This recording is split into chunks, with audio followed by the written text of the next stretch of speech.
Mindwings Audio presents The Knight of the Spear, written by D.B. Clifton, read by Simon Preble. I was groping my way along, as if I were blind, in a tunnel so dark, so bereft of light. It was as if the darkness had substance, a thick, clinging something holding me back. The place had an uneven, rubble-strewn floor and walls of rough stone. Ahead, gleaming like a solitary star in a black void, a pinprick of light drew me onward. It wasn't fear of the dark that made me frantic to get out of there, but rather that I was terrified of what was in the dark with me. My heart pounded. I caught the acrid, metallic scent of acidosis. Overtaxed, my muscles were beyond consuming oxygen and were burning their own tissue. The rock wall tore my fingers as I scraped along in an effort to outstrip it and reach the light. But I wasn't going to make it, and once I realized that that had never been a possibility, it suddenly didn't matter anymore.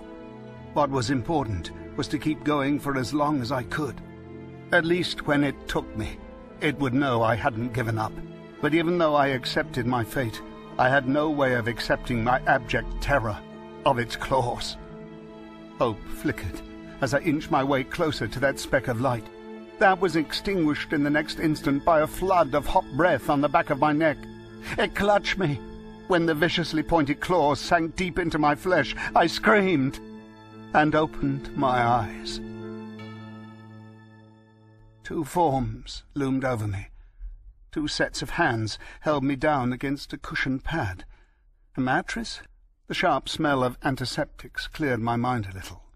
"Please, lie still," someone said, with a heavy Slavic accent. I stopped struggling and tried to focus. With its low vaulted ceiling, the room reminded me of a whitewashed wine cellar.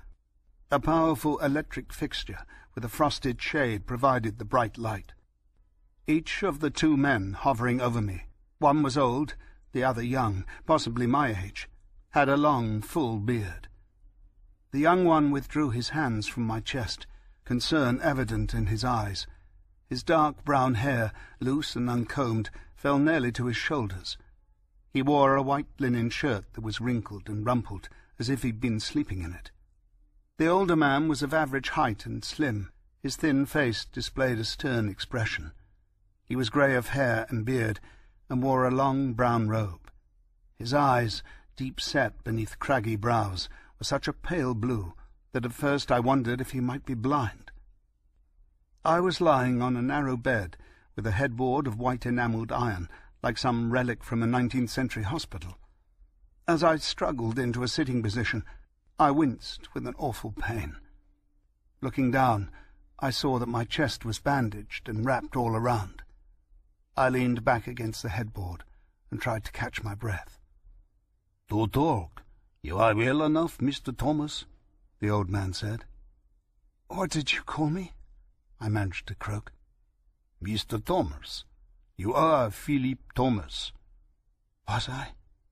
I stared at them, lost and searching for another name, one that seemed more important, but it eluded me. "Yes," I had to admit. "How did you know?" "We found your passport among your possessions," the old man said. "The photo matched, but in our position we cannot be too careful. To test you at this moment of weakness, I had no choice." "Test me? Who are you?" I eyed them suspiciously. The young man poured a glass of water from a pitcher on the nearby nightstand and offered it to me with a smile.